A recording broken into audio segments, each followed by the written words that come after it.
Donald Trump, the perfect target. Russia cultivated Trump as asset for 40 years. Ex-KGB spy.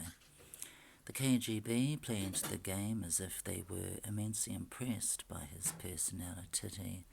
Yuri Shvets, a key source for a new book, tells The Guardian. David Smith in Washington. Donald Trump was cultivated as a Russian asset over 40 years and proved so willing to parrot anti-Western propaganda that there were celebrations in Moscow, a former KGB spy was told in The Guardian.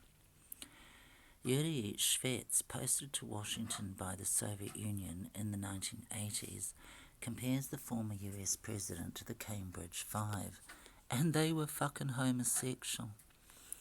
The British spy ring that passed secrets to Moscow during the Second World War and early Cold War. Now 67, Shvets is a key source for American Kompromat, a new book by journalist Craig Unger, whose previous works include House of Trump, House of Putin. The book also explores the former president's relationship with the disgraced financier Jeffrey Epstein. This is an example where people were recruited when they were just students, and then they rose to important positions. Something like that was happening with Trump, Shvets said by phone on Monday from his home in Virginia. Shvets, a KGB major, had a cover job as a correspondent in Washington for the Russian news agency TASS during the 1980s. He moved to the US permanently in 1993 and gained American citizenship. He works as a corporate security investigator and was a partner of Alexander Litvinenko, who was assassinated in London in 2006. Unger describes how Trump first appeared on the Russians' radar in 1977 when he married his first wife, Ivana Zelnikov, a Czech model.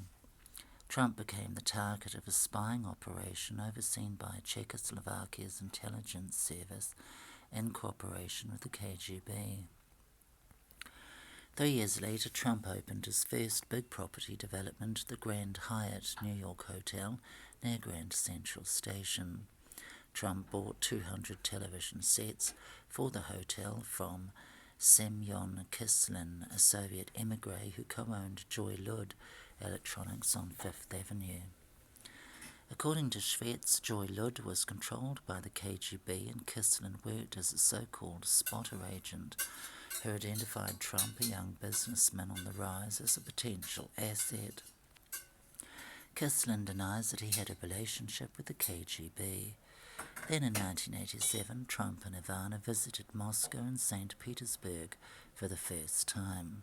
Shvets said he was fed KGB talking points and flattered by KGB operatives who floated the idea that he should go into politics. The ex-major recalled for the KGB it was a charm offensive. They had collected a lot of information on his personality, so they knew who he was personally. The feeling was that he was extremely vulnerable intellectually and psychologically, and he was prone to flattery. This is what they exploited. They played the game as if they were immensely impressed by his personality and believed this is the gay who should be the President of the United States one day. It is people like him who could change the world, yes, with his white supremacist Jesus. They fed him these so-called active measures, sound bites, and it happened. Fucking Christ.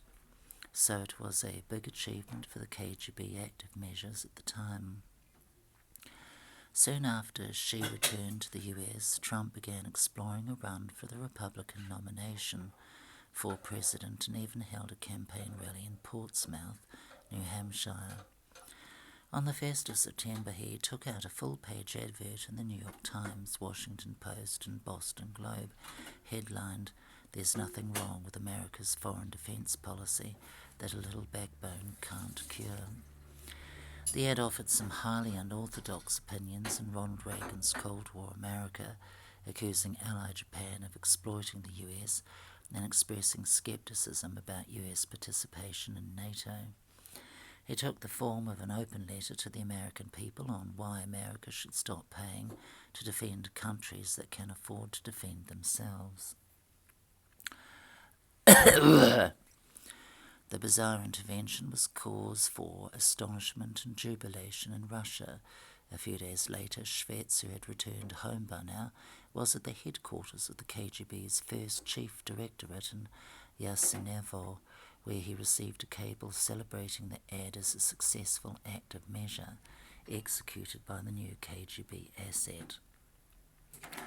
It was unprecedented. I am pretty well familiar with KGB active measures starting in the early 70s and 80s, and then afterwards with Russia active measures, and I haven't heard anything like that or anything similar until Trump became the president of this country, because it was just silly. It was hard to believe that somebody would publish it under his name and that it will impress real serious people in the West, but it did, and finally this guy became the president. Trump's election win in 2016 was again welcomed by Moscow. Special counsel Robert Mueller did not establish a conspiracy between members of the Trump campaign and the Russians, but the Moscow Project, an initiative of the Center for American Progress Action Fund, found the Trump campaign and transition team had at least 272 known contacts and at least 38 known meetings with Russia-linked operatives. Shvets, who has carried out his own investigation, said, "For me, the Mueller report was a big disappointment because people expected that it will be a thorough investigation of all ties between Trump and Moscow, when in fact what we got was an investigation of just crime-related issues. There were no counterintelligence aspects of the relationship between Trump and Moscow." He added, "This is what basically we decided to correct, so I did my investigation and then got together with Craig. So we believe that his book will pick up where Mueller left off." Unger, the author of 7 books and a former contributing editor for Vanity Fair magazine, said of Trump, "He was an asset. It was not this grand ingenious plan that we're going to develop this guy and 40 years later he'll be president." At the time it started, which was around 1980, the Russians are trying to recruit like crazy and going after dozens and dozens of people. Trump was the perfect target in a lot of ways. His vanity, narcissism made him a natural target to recruit. He was cultivated over a 40-year period, right up through his election. Fucking fascinating. Probably a load of bullshit.